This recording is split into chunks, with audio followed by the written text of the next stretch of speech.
말씀 보겠습니다. 전도서 5장 1절 말씀입니다. 같이 읽겠습니다. 너는 하나님의 집에 들어갈 때에 내 발을 삼갈지어다. 가까이 하여 말씀을 듣는 것이 우매한 자들이 제물 드리는 것보다 나으니 그들은 악을 행하면서도 깨닫지 못함이니라. 아멘. 전도서 5장 1절 말씀, 하나님의 집에 들어갈 때 가져야 할 태도라는 제목으로 말씀 보도록 하겠습니다.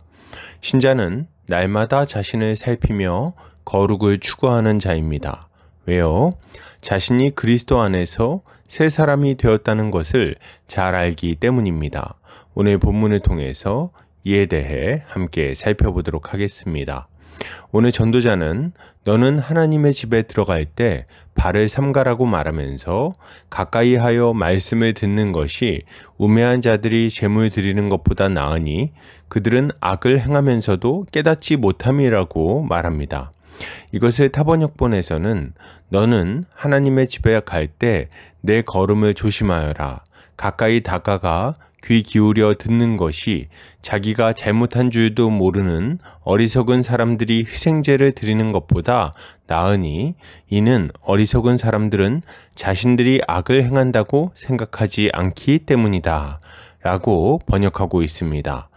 본문은 말씀을 듣는 것과 제물을 드리는 것을 대조하면서 하나님의 뜻을 아는 것의 중요성을 강조하고 있습니다. 이것은 신자가 하나님을 아는 지식, 복음에 대한 정확한 지식을 가지고 하나님을 예배해야 한다는 것을 잘 교훈하는 말씀이라고 할 수 있겠습니다. 본문은 하나님의 집에 들어갈 때 발을 삼가라고 말합니다.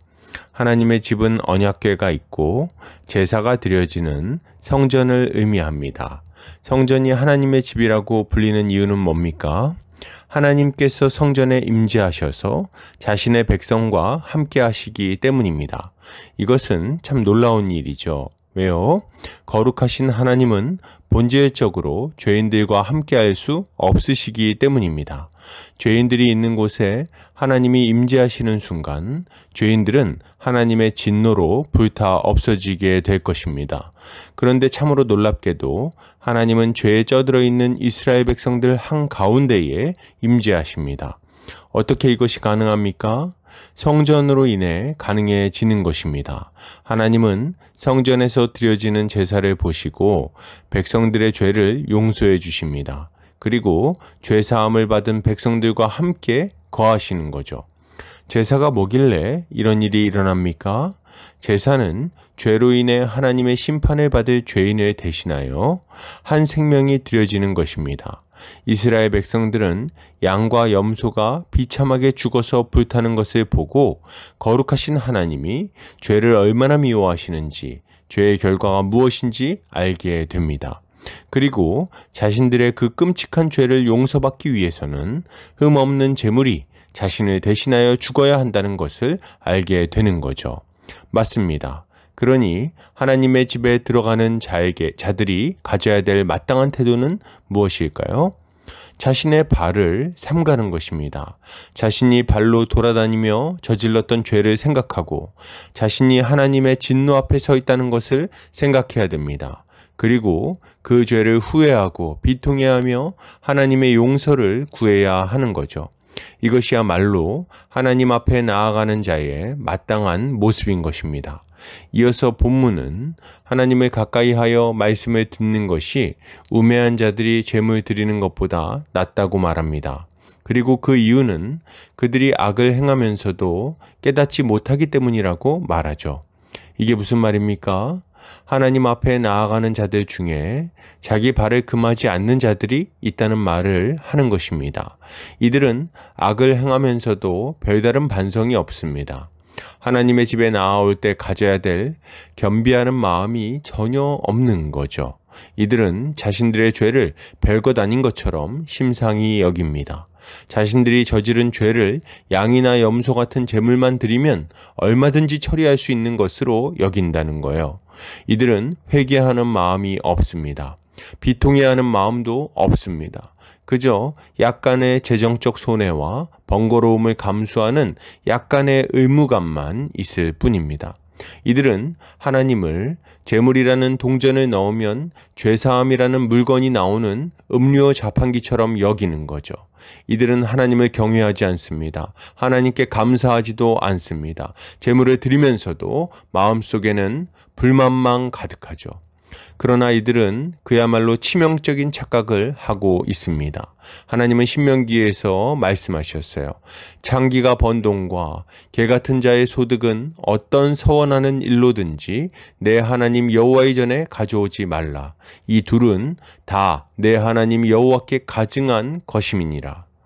무슨 말입니까? 악한 자들의 재물은 하나님이 받지 않으신다는 겁니다. 당연하죠. 사무엘 선지자는 하나님께 드릴 좋은 재물만 남겨놓았다고 말하는 사울을 크게 책망하면서 말했습니다. 사무엘이 이르되 여호와께서 번제와 다른 제사를 그의 목소리를 청종하는 것을 좋아하심같이 좋아하시겠나이까.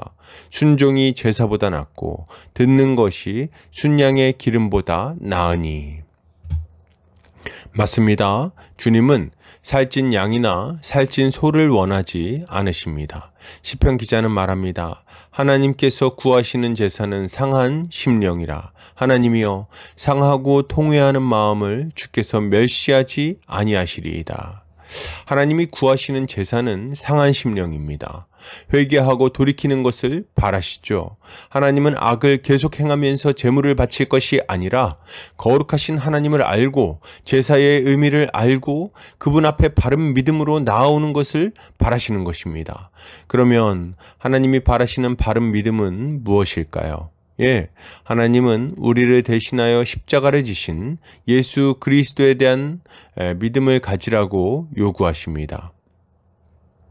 주님은 오직 예수 그리스도만이 구원의 길이요, 진리요, 생명이라는 것을 믿고 그분 앞에 자복해야 된다고 말씀하십니다. 그리고 주님의 말씀에 따라 죄를 멀리하고 의를 행하는 삶을 살라고 명령하시는 거죠. 이것이야말로 하나님이 우리에게 요구하시는 바른 믿음의 모습인 것입니다. 그러므로 여러분, 이것을 생각할 때 신자가 가져야 될 마땅한 모습은 무엇일까요? 가장 먼저 신자는 죄를 자복하고 예수께 나와야 하겠습니다. 우리가 죄를 자복하면 주님은 우리의 죄를 용서해 주실 것입니다. 하나님 앞에 나아올 수 있도록 우리의 더러운 신을 벗겨주시고 거룩한 옷을 입혀주실 거예요. 우리가 하나님과 동행하고자 한다면 가장 먼저 예수의 이름을 의지하며 회개의 자리로 나아가서 죄 없이 함을 받아야 하는 것입니다. 또한 이미 예수를 믿었다면 날마다 예수를 더 알아가야 하겠습니다.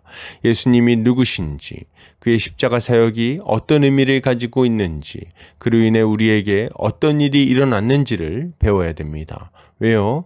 이것을 더 깊이 이해할 때 더 힘있게 하나님의 뜻대로 살 수 있을 것이기 때문입니다. 결론을 드립니다. 여러분, 예수를 믿읍시다. 그리고 예수를 믿는 믿음으로 거룩한 삶을 살아갑시다. 날마다 죄를 회개하고 날마다 의를 추구하며 살아갑시다.